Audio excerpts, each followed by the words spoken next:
Director here at the School of Music. I would like to welcome everyone here today to our diploma ceremony, faculty, staff, students, family, friends. I would especially like to welcome all of the mothers who have joined us today. Happy Mother's Day, and thank you for spending part of your special day with us. Lastly, I would like to thank the musicians who just opened our program today for that wonderful performance. Most important of all, I would like to welcome the graduating students who are here today to receive diplomas and certificates marking the completion of their studies. We are here to recognize their achievements, which culminate on this day, and we are also proud of what they have accomplished. You are graduating at a time where I believe that music and the arts in general are paramount. Leonard Bernstein once said, quote, "We can never overestimate the good that comes from artistic communication.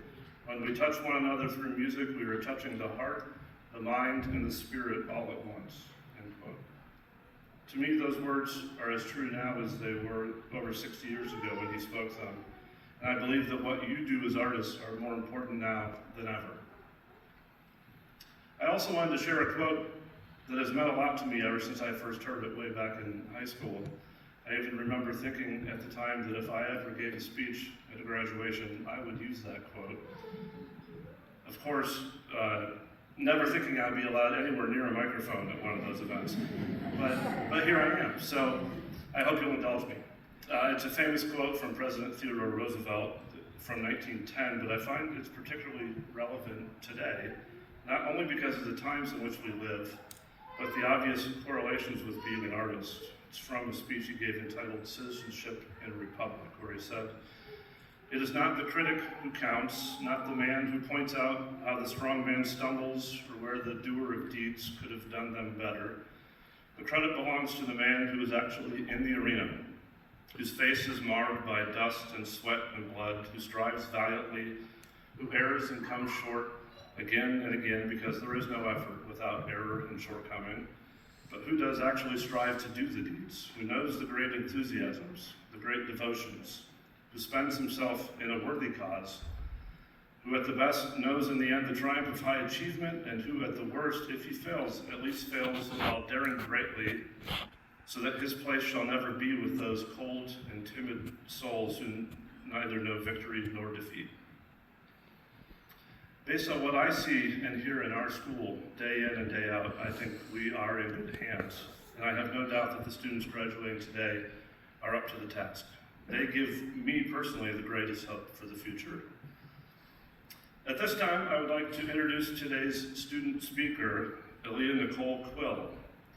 Aliyah is from Phoenixville, Pennsylvania, and is graduating today with a Bachelor of Fine Arts in Vocal Performance with the University and College Honors.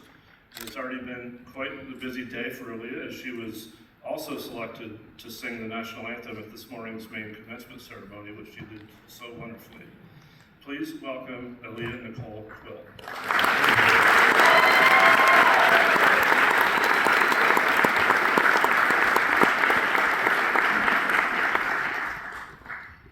Good afternoon, class of 2025, faculty, families, friends, and everyone joining us today. What an honor it is to be standing here with you. It feels surreal to be here, not because time flew by, but because so much has happened, and it's hard to believe that it all fit into just a few years. I still remember my first week, nervous, transferring from the University of Michigan, stepping into Carnegie Mellon thinking, okay, where do I even start? I was older than most of my classmates, and figuring out how I fit into the social scene was intimidating. But I was part of the very first transfer orientation group, and even though it was small, it meant something. I hadn't even had an orientation before. My first year of college was 2020, so everything was online, and just being in a room with other people, talking, figuring things out together, just felt like a real beginning. A few days later, I ended up at a first year event and spent time with a voice major I just met. Then I met a few others, and for the first time, I stopped overthinking whether I belonged. Something softened, and I knew I'd like it here. Carving out my space wasn't about finding some set path. It was about learning to do what felt right for me, even if it didn't always look like what everyone else was doing. I didn't show up here with some grand vision. I wasn't sure what something big looked like. I was just taking it one uncertain day at a time. But that uncertainty gave way to something steadier. I started to trust myself. I learned to listen to my gut, And that was one of the first real lessons I learned here. You don't always need a plan. Sometimes you just need to keep going and trust that you'll become who you're meant to be along the way.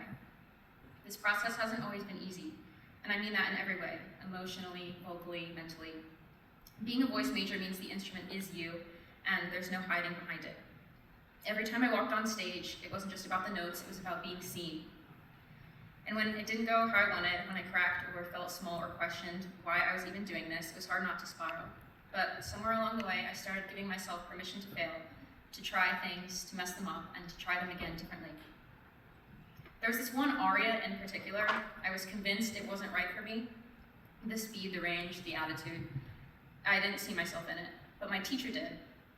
She pushed me gently but firmly and reminded me that growth doesn't always feel comfortable. Eventually, I found my voice in that piece, and now it's not just something I can sing, it's something I own. That shift from fearing the challenge to welcoming it has changed how I approach so many things on stage and off. And that's what I want to remind all of you today. Take time to invest in yourself. It's so easy to compare yourself to others, to get caught up in what everyone else is doing.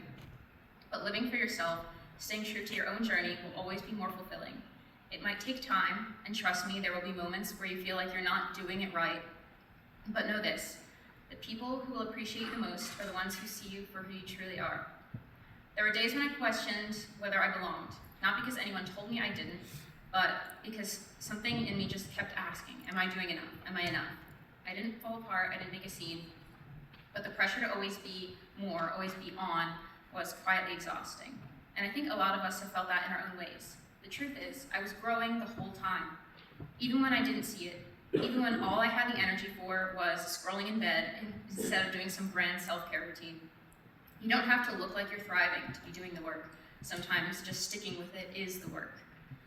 And some of the most meaningful moments weren't the big flashy ones, but the quiet, unexpected ones. Like the night I finally finished a song I had been working on for weeks. It wasn't for an assignment, it wasn't for anyone else.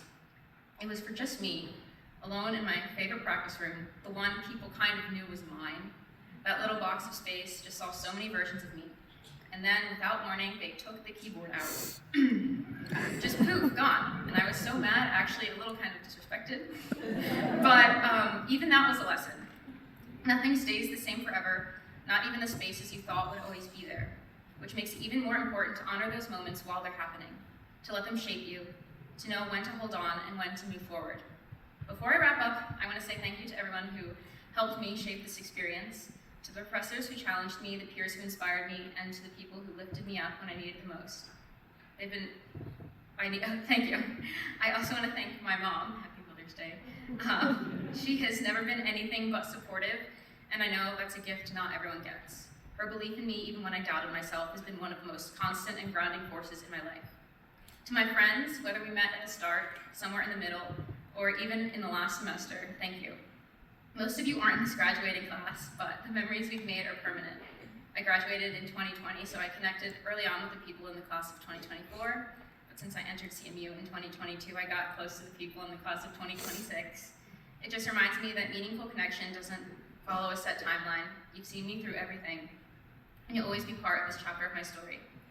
To the class of 2025, we made it, and I mean that. We've laughed, stressed, grown, stumbled, succeeded, and now we're here. I hope we carry with us the lessons we've learned about self-discovery, collaboration, resilience, and joy. I hope you remember to live for ourselves first, to take breaks when we need them, and to speak up clearly and unapologetically on stage and in life.